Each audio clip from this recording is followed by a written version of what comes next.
Meu melhor amigo veio até mim no dia antes do meu casamento, me mostrando fotos da minha noiva e dele no meu quarto, dizendo, isso foi a gente essa noite. Enquanto você estava fora, ela nunca foi sua. Ele sorriu de lado. Eu não reagi. Mas esta manhã, ele acordou e descobriu que sua vida estava em ruínas. O que aconteceu em seguida vai te deixar sem palavras. Muitas vezes pensei sobre o que as pessoas querem dizer quando falam sobre instinto. Você ouve isso o tempo todo. Alguém dizendo que sabia que algo não estava certo, que algo parecia estranho, e ainda assim ignorou aquela sensação. Olhando para trás, percebi que meu próprio instinto estava gritando comigo meses antes do meu casamento. Ele sussurrava que minha Bianca e meu melhor amigo Rafael estavam se aproximando demais, muito mais do que o normal. Mas eu estava ocupado. Ocupado com meu trabalho exigente em uma consultoria de software, ocupado planejando o casamento que Bianca queria, ocupado tentando agradar seus pais extremamente exigentes, Fernando e Lorena. Mesmo que ocasionalmente sentisse uma pontada de ciúmes ao ver Bianca e Rafael rindo juntos em um canto, ou percebesse como os olhos de Rafael demoravam um pouco demais nela de um jeito que me incomodava, eu simplesmente não tinha energia para lidar com essas suspeitas. Eu estava exausto. Muitos dias de trabalho de 12 horas, muitas ligações e tarefas que vinham com o planejamento de um casamento gigantesco. Meus pais, tão amorosos quanto eram, não tinham nem os recursos nem o conhecimento para ajudar com todas as exigências extravagantes que Bianca e sua mãe insistiam em fazer. Isso me deixou equilibrando cerca de 100 responsabilidades sem espaço para respirar. Mas os sinais estavam lá. Por exemplo, Bianca e Rafael trocavam mensagens muito mais do que um melhor amigo e uma noiva deveriam. Eu os via sorrindo para as mensagens ou mencionando piadas internas que se recusavam a compartilhar comigo. Se eu perguntasse, ei, o que é tão engraçado? Eles respondiam com encolher de ombros indiferentes ou comentários evasivos e bem-humorados. Só um meme bobo. Piada interna. Nada que te interessaria. E assim por diante. Eu conhecia Rafael desde o primeiro ano da faculdade. Compartilhamos um dormitório apertado, viramos noites estudando para as provas finais e cobrimos um ao outro quando precisávamos. Éramos, eu acreditava, tão próximos quanto irmãos. E talvez seja por isso que consegui sufocar minhas próprias preocupações. Eu simplesmente não conseguia imaginar ele traindo minha confiança tão descaradamente. Ele é meu padrinho, eu me dizia. Ele está do meu lado, certo? Certo. Quanto a Bianca, ela vinha de uma família muito mais rica. A família de Fernando se orgulhava de sua influência local. Fernando estava fortemente envolvido na política local, e Lorena atuava como a socialite imponente que comparecia a todos os eventos beneficentes com sorrisos condescendentes. Quando pedi Bianca em casamento, eles aceitaram a contragosto. Embora não fossem explicitamente rudes, sempre faziam questão de me lembrar que eu estava subindo na vida, que o nome da família tinha padrões a manter. A arrogância deles também aparecia no planejamento do casamento. Vamos dividir os custos 50-50, disseram os pais dela. Mas empurraram um local luxuoso, arranjos de flores extravagantes, um quarteto de cordas e uma lista de convidados que inflou para quase 300 pessoas. Meus pais, um professor aposentado e uma enfermeira prestes a se aposentar, tiveram que mexer nas economias para cobrir sua parte. Não importava quantas vezes eu tentasse estabelecer limites, sempre terminava com a mãe de Bianca dizendo, não podemos cortar custos, somos os Fernando. Ou, pense no que as pessoas vão dizer. Você quer que sua noiva pareça barata no grande dia dela? Esse tipo de linguagem me irritava, mas Bianca ficava do lado dos pais. Na maioria das vezes, ela me dispensava com um aceno de mão. Deixa eles se divertirem. Vamos fazer isso só uma vez, né? Últimas palavras famosas. Uma semana antes do casamento, Rafael, sorrindo confiante, se ofereceu para cuidar das reservas de hotel para os convidados de fora da cidade. Você já tem muito com o que se preocupar. Deixa que eu cuido disso, disse ele, mostrando capturas de tela no celular. Parecia os tempos da faculdade, confiando nele para algo importante. Aliviado, agradeci a ele. Na noite antes do casamento, nossas famílias se reuniram para o jantar de ensaio no local final. Bianca, vestida com um quase branco de noiva, circulava entre os parentes do pai, que mal me reconheciam. Meus pais ficavam de canto, desconfortáveis com toda a ostentação ao redor. Rafael me lançava sinais positivos de longe. Depois da passagem do ensaio, seguimos para o lounge para uma festa pós-jantar. O clima era de comemoração, até que percebi que Bianca tinha sumido. Minhas ligações iam direto para o correio de voz. Uma das madrinhas comentou casualmente que ela estava se sentindo sobrecarregada e saiu para tomar um ar. Eu dei de ombros. Era a noite antes do casamento. Talvez ela só precisasse de um momento sozinha. O tempo foi passando. E então Rafael sumiu também. A princípio, eu não fiquei muito desconfiado. Possivelmente ele tinha saído para buscar mais champanhe ou algo assim. Mas uma voz incômoda na minha cabeça sussurrou, procure por ele e procure por ela. Meia hora se transformou em 1 hora. A curiosidade me consumia, então peguei meu celular, rolei pelas redes sociais e chequei se Bianca ou Rafael tinham postado algo. E, claro, acabei tropeçando no Instagram de Bianca. Ela havia subido um story por acidente e o apagou em questão de segundos, mas já era tarde demais. No breve vídeo, reconheci um corredor de hotel, o padrão dourado do carpete e um número de porta parcialmente visível. Definitivamente não era o corredor do nosso local de casamento. Outro lugar, outro hotel. Meu coração apertou no peito. O instinto que eu havia ignorado por meses rugiu dentro de mim. Vá ver com seus próprios olhos. Eu precisava confirmar. Lembro de dirigir pelas ruas movimentadas próximas à região dos hotéis, minha mente girando com possíveis explicações. Será que ela foi até o quarto de uma amiga? Será que Rafael só estava ajudando ela com alguma coisa? Meu coração martelava enquanto eu pensava, e se eles realmente estiverem juntos? Isso é loucura. Isso não pode ser real. Mas a parte de mim que agora estava completamente desperta se recusava a ignorar os sinais. Eu sabia que Rafael tinha feito algumas reservas de hotel recentemente para os convidados, mas não tinha os detalhes exatos. Então estacionei, entrei no saguão de um dos hotéis mais sofisticados da região e tentei ver se a recepção me reconhecia de visitas anteriores ou das reservas feitas pelo grupo de Rafael. Meu plano ainda não estava totalmente estruturado. Mas, por sorte, vi o carro de Rafael estacionado perto da entrada. Se aquilo não era um sinal, eu não sabia o que poderia ser. Subi até o 8º andar. Meus olhos passaram por cada número de porta, procurando aquele que tinha aparecido no vídeo do Instagram.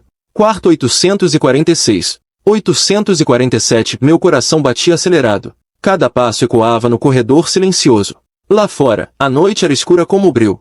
A iluminação do teto parecia brilhante demais, como se estivesse me expondo antes mesmo de eu confrontá-los. Mas eu não queria confronto. Pelo menos, ainda não. Algo dentro de mim insistia em reunir provas, para que depois eu nunca questionasse minha própria sanidade. Então avancei sorrateiramente, pressionando o ouvido contra a porta do quarto 847. Inicialmente, não ouvi nada. Com o coração disparado, testei a maçaneta com todo o cuidado, e para minha surpresa, a porta não estava trancada por dentro. Alguém, de forma descuidada, havia deixado apenas a trava eletrônica ativada. Ironicamente, Rafael tinha me dado um cartão-chave de acesso geral. O mecanismo eletrônico fez um clique. Ironicamente, Rafael havia me dado um cartão-chave mestre no início do mês, alegando que poderia ser útil para emergências no casamento, caso houvesse qualquer problema com os quartos dos convidados. Ele disse que seria prático. Peguei o cartão no bolso, deslizei na fechadura e, após um instante, o pequeno LED ficou verde. A maçaneta destravou com um clique suave.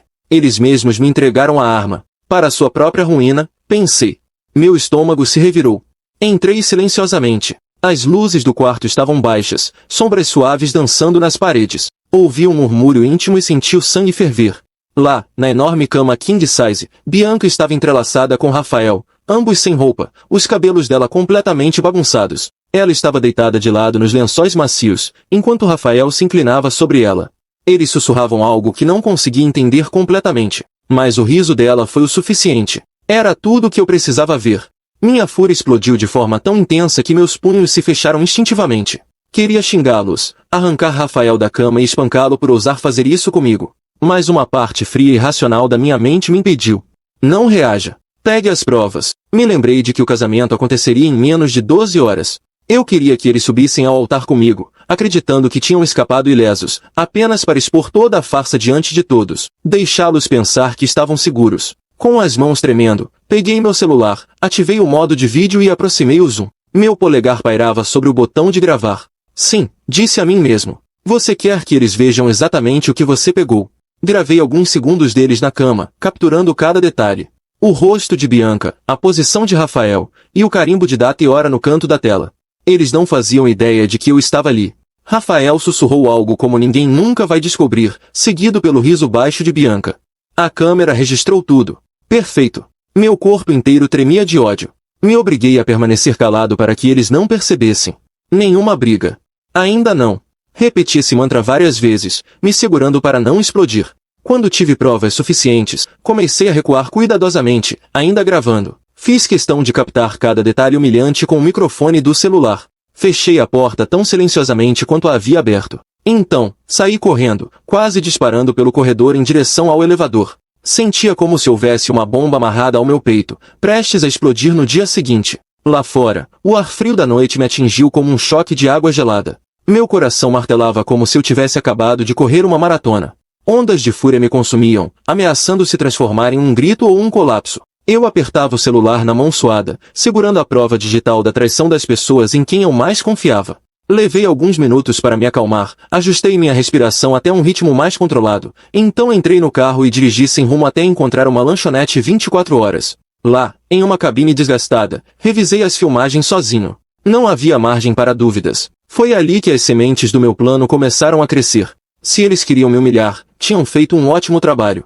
Mas eu não seria o único humilhado no dia seguinte.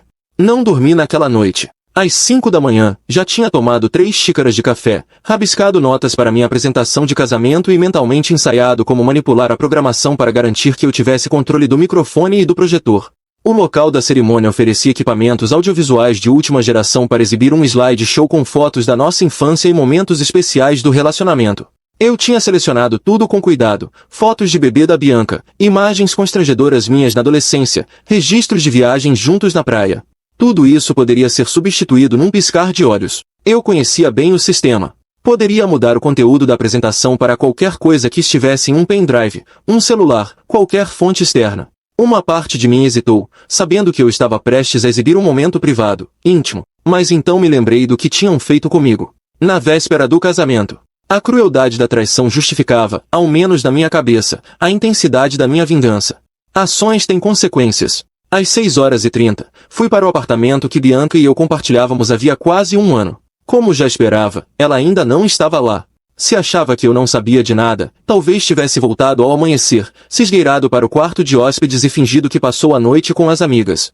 Mas quando entrei, tudo estava exatamente como deixamos. A luz da sala estava apagada. O quarto estava impecável. Caminhei pelo espaço que antes parecia aconchegante. Agora, parecia um lugar estranho. Vi o carregador do celular dela na mesinha de cabeceira.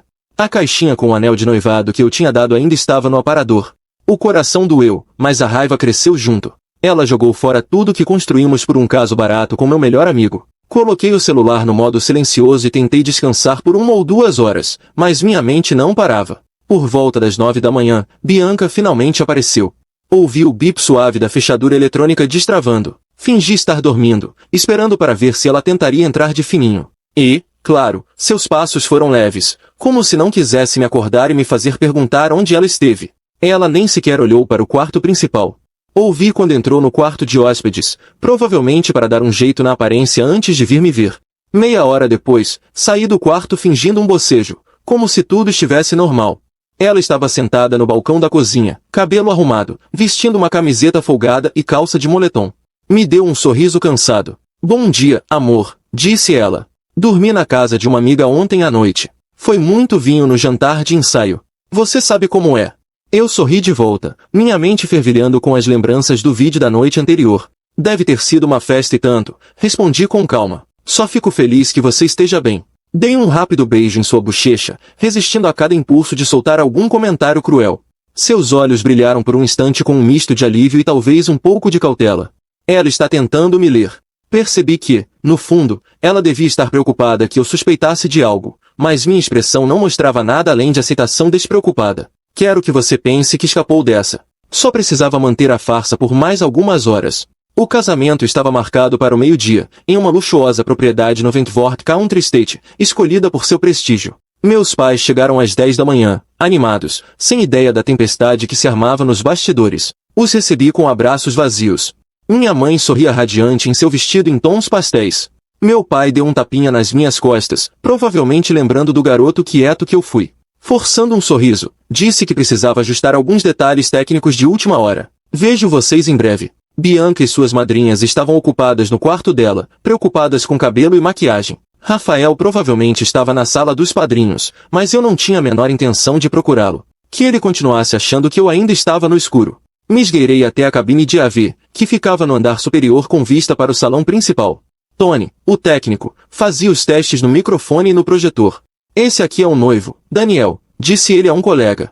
Ele quer adicionar umas coisas extras na apresentação, certo? Isso mesmo, confirmei com um sorriso fácil. Puxei um pendrive do bolso interno do meu paletó. Tenho um vídeo surpresa. Em vez daquela apresentação tradicional com fotos do casal, vou fazer algo mais impactante. Tony riu. Ei, é o seu grande dia, cara. Só me avisa o momento certo para eu trocar os arquivos. Toquei no pendrive com os dedos. Vou te dar o sinal. Talvez eu só diga, pode rodar.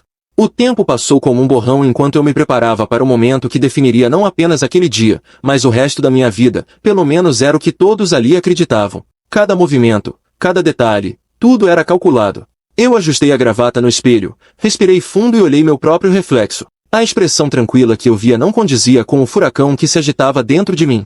O dia estava perfeito para um casamento. O sol iluminava o gramado impecável da propriedade, as flores estavam perfeitamente organizadas, o cheiro de lavanda e rosas preenchia o ar, e os convidados estavam elegantemente vestidos, sorridentes, prontos para testemunhar a união de um casal apaixonado. Só que havia uma diferença entre o que eles acreditavam e a realidade. Bianca estava em outro quarto, cercada pelas madrinhas, provavelmente rindo, sem imaginar o que estava por vir. Rafael, o amigo que eu considerava um irmão, devia estar em algum canto do salão, satisfeito consigo mesmo, pensando que tudo ocorreria como planejado.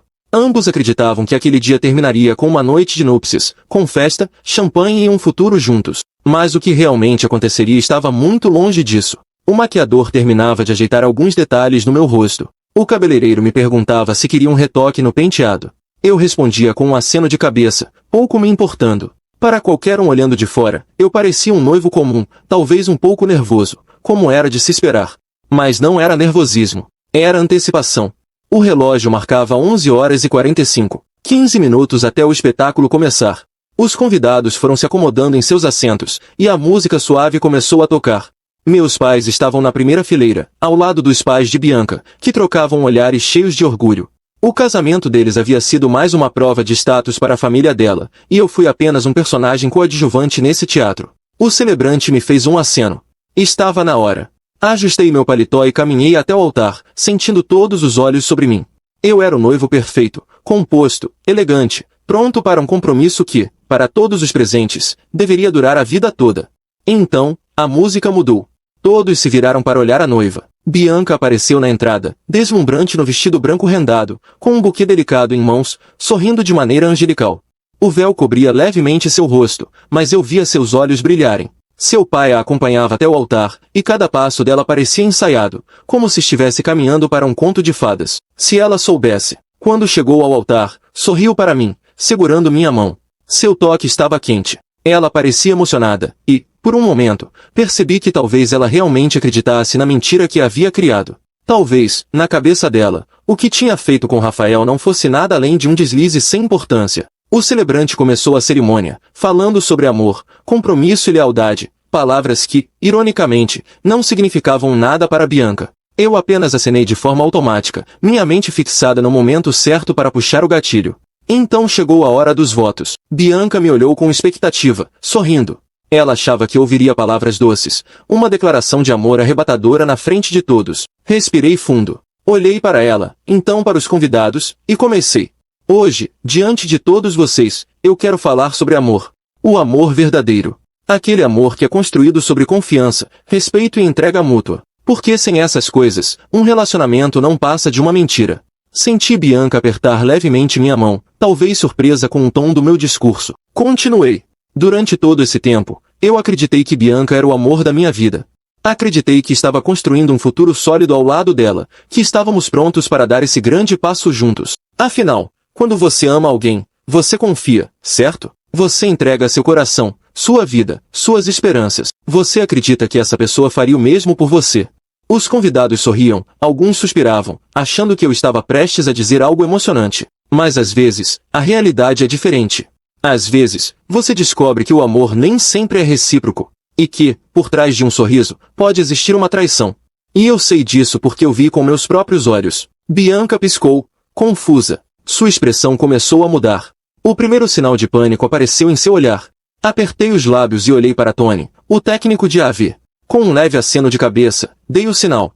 Então, para que ninguém tenha dúvidas, quero compartilhar com vocês um pequeno vídeo. As luzes se apagaram por um segundo, e então a tela gigante atrás de nós se iluminou. O vídeo começou a rodar. O salão, que momentos antes estava cheio de expectativa e emoção, mergulhou em um silêncio sepulcral. Na tela, a imagem tremia por um instante antes de focar no corredor do hotel. O carpete dourado. A porta marcada com o número 847.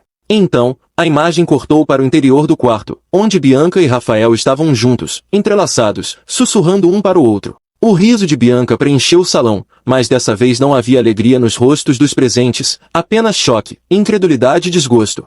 Um murmúrio começou. Os primeiros sussurros de surpresa e indignação foram se espalhando entre os convidados como fogo em pólvora. A mãe de Bianca levou as mãos à boca, horrorizada. O pai dela ficou paralisado, o rosto vermelho de raiva. Meu próprio pai olhou para mim, confuso, como se não soubesse se devia me parar ou apenas deixar acontecer. Minha mãe, sempre uma mulher sensata, abaixou a cabeça, como se já soubesse que não havia mais nada a ser feito. Mas o melhor de tudo foi a reação de Bianca. Ela cobriu a boca com as mãos, os olhos arregalados, o rosto completamente drenado de cor. Sua respiração ficou irregular, e seu corpo começou a tremer. Tentou segurar meu braço, mas eu me afastei. Isso não é o que parece, ela gaguejou, sua voz quase inaudível diante do caos que se formava. Mas o vídeo ainda rodava. Agora mostrava Rafael sussurrando, ninguém nunca vai descobrir. E então o riso baixo de Bianca. O salão explodiu em murmúrios e reações indignadas. Algumas madrinhas ficaram boquiabertas. Os padrinhos se entreolharam, sem saber o que fazer. Olhei para Rafael. Ele estava pálido, imóvel, completamente derrotado. Parabéns para vocês dois, falei, alto o suficiente para todos ouvirem. Espero que a traição valha a pena. Virei as costas e comecei a sair do altar. O casamento estava acabado. Mas aquilo era só o começo. A repercussão foi imediata. O vídeo da cerimônia não demorou a aparecer nas redes sociais. Inicialmente, eram apenas alguns convidados compartilhando em grupos privados, enviando mensagens para amigos e comentando sobre o escândalo do casamento arruinado. Mas, como qualquer coisa chocante na internet, a história tomou vida própria. Em menos de 24 horas, alguém postou um trecho da filmagem no Twitter com a legenda: "Casamento do ano? O noivo expõe a traição da noiva na hora dos votos e cancela tudo ao vivo." O vídeo viralizou. As imagens de Bianca e Rafael na cama de hotel, captadas no telão do casamento, foram compartilhadas em diferentes plataformas. Os comentários eram implacáveis. Pessoas que nunca nos conheceram comentavam como se estivessem na primeira fila do evento. "Isso parece cena de filme. Ela mereceu cada segundo dessa humilhação. E o melhor amigo? Esse foi longe demais. O noivo foi um gênio. Respeito máximo." Houve até montagens, memes, vídeos no TikTok com áudios dramáticos recriando a cena. O nome de Bianca foi rapidamente associado à vergonha e traição. Enquanto a internet se divertia às suas custas, ela tentava apagar sua existência online. Suas redes sociais foram desativadas em questão de horas, mas o estrago já estava feito. Pessoas comentavam em postagens antigas, zombavam dela, marcavam sua empresa. E foi aí que começaram os verdadeiros problemas. A família de Bianca sempre se preocupou com a imagem. Seu emprego em uma empresa renomada era, para os pais dela, um reflexo do status que queriam manter. Mas, assim como a internet não perdoa, o mundo corporativo também não.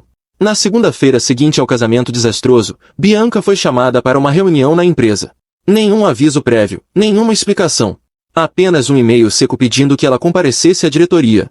Ela ainda acreditava que poderia salvar sua reputação, mas bastou entrar na sala e ver os rostos de seus superiores para entender. "Bianca", começou o diretor, com um tom neutro. "Recebemos inúmeras mensagens de clientes e parceiros da empresa. Seu nome está associado a um escândalo público que tem gerado repercussão negativa para nós." Ela tentou argumentar. "Mas isso é um assunto pessoal.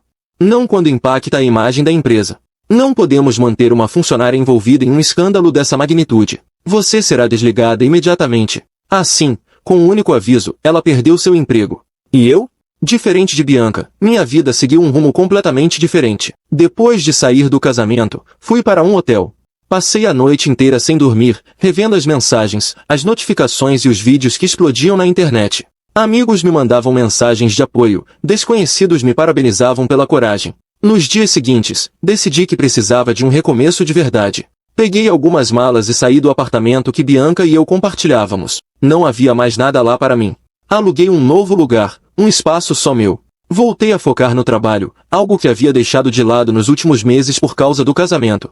Aos poucos, comecei a me reconectar com antigos amigos, aqueles que eu havia negligenciado por priorizar Bianca e suas exigências absurdas. Minha rotina mudou completamente. Antes, minha vida girava em torno de manter um relacionamento que estava destinado ao fracasso. Agora, cada dia era uma nova oportunidade para me reconstruir. No trabalho, meu desempenho melhorou. Meu chefe notou minha mudança e, algumas semanas depois, fui chamado para uma conversa que, diferente da de Bianca, me trouxe boas notícias. Temos observado seu desempenho recente. Você demonstrou dedicação e liderança. Gostaríamos de oferecer uma promoção. Aceitei sem hesitar.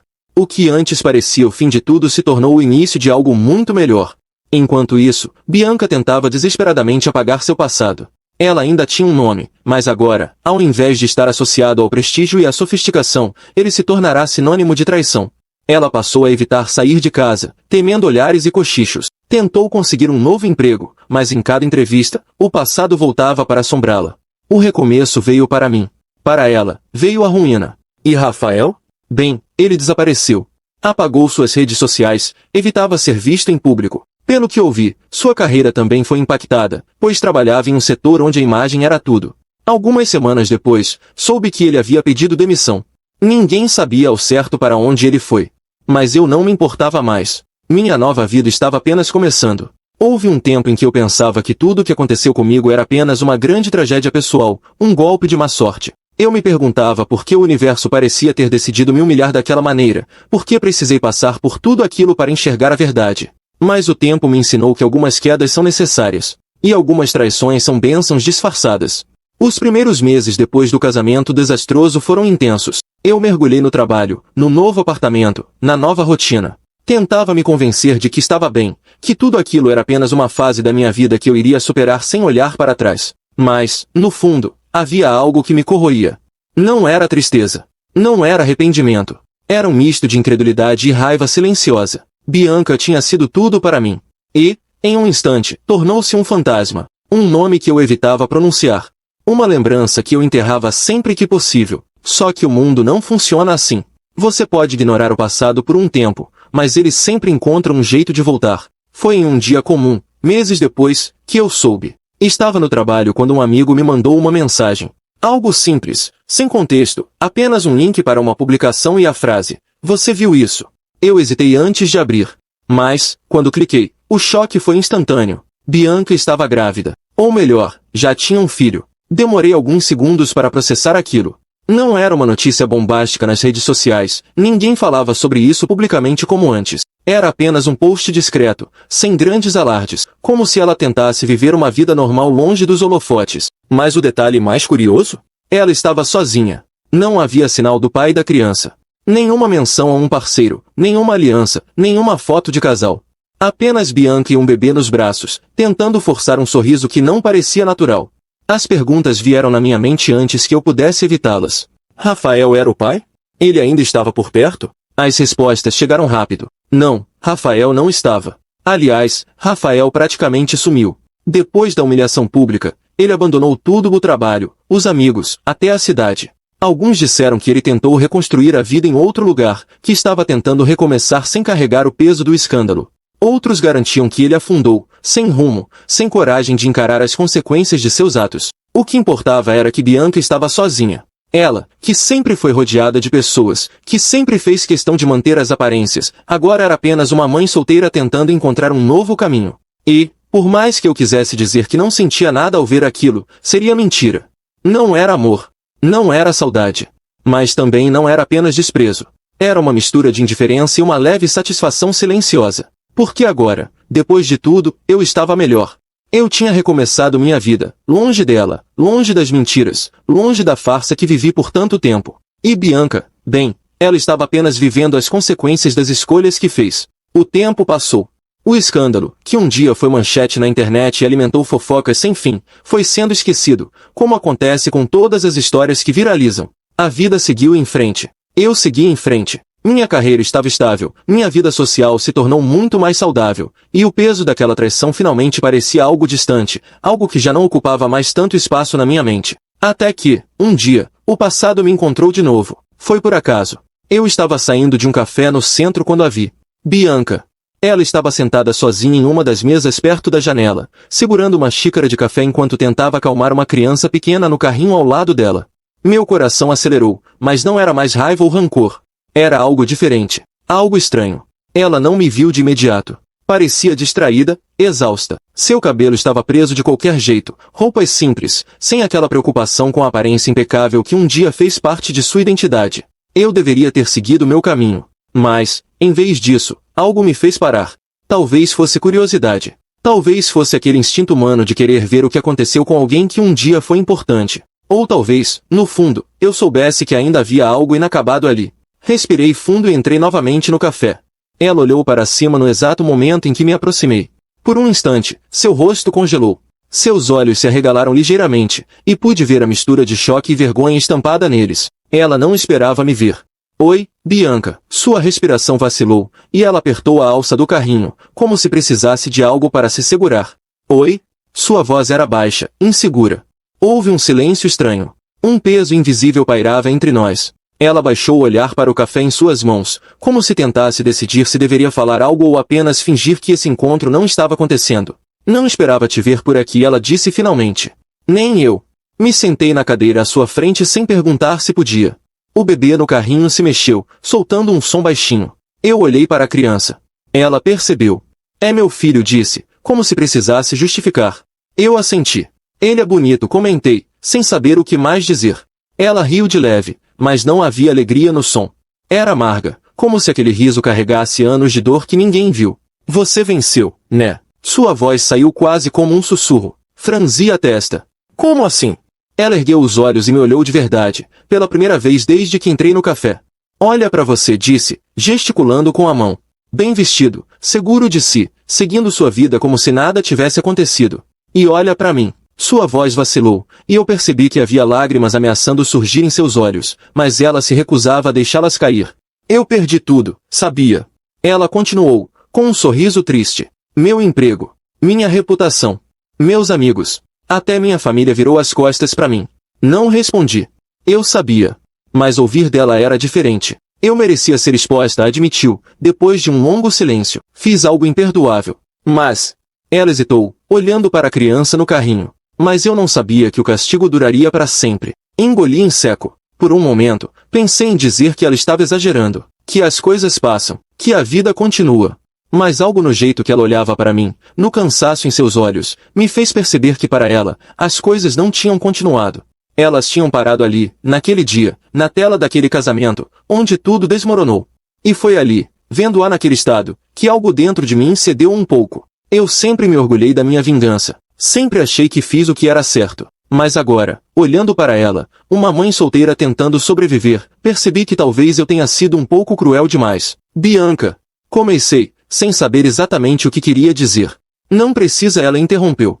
Eu não quero que você peça desculpa. Não quero que tenha pena de mim. Só, queria que você soubesse que eu me arrependo. Muito. Soltei um suspiro longo. O passado não podia ser mudado. O que ela fez, o que eu fiz, nada disso podia ser apagado. Mas talvez o tempo pudesse, pelo menos, fechar a ferida. Eu não queria destruir sua vida, admiti.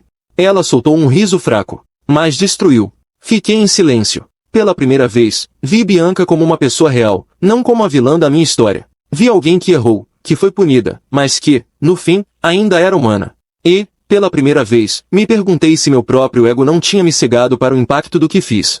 Afinal, minha vida continuou. Eu segui em frente. Mas e ela?